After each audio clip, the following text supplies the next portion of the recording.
У нас мурыжили весь день, жалко ребят, студентов, которые томились в коридорах, не знаю, в страхе, в боязни, что нам тут, не знаю, ужасные штрафы. Но пока нам дали минимальный штраф, мне конкретно, лично, как организатору, это 20 тысяч рублей за несанкционированный митинг. Хотя я не признал свою вину, я не считаю, что я в чем-то виноват, тем, что мы в сквере, отойдя от людей просто в сторонку, так же вот, как сейчас я на камеру, высказывали свою позицию в защиту телеканала РТР, в защиту свободы слова. Мы будем подавать апелляции и, надеюсь, мы выиграем.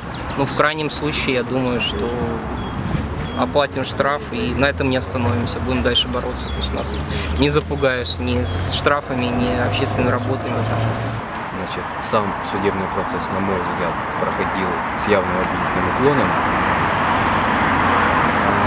В административном материале не было достаточно доказательств, подтверждающих вину, в данном случае Ефремова Алексея. Были допрошены только сотрудники полиции, никаких иных доказательств, это видеофиксации, фотофиксации представлено не было. Я уже не говорю об абсурдности самого обвинения, самого по себе.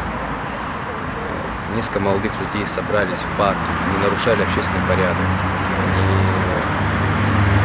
выкрикивали какие-то государственные, антиправительственные лозунги, а тихо, спокойно снимали социальный ролик в поддержку АТР. И за это сейчас их привлекать к административной ответственности. Это просто абсурдно.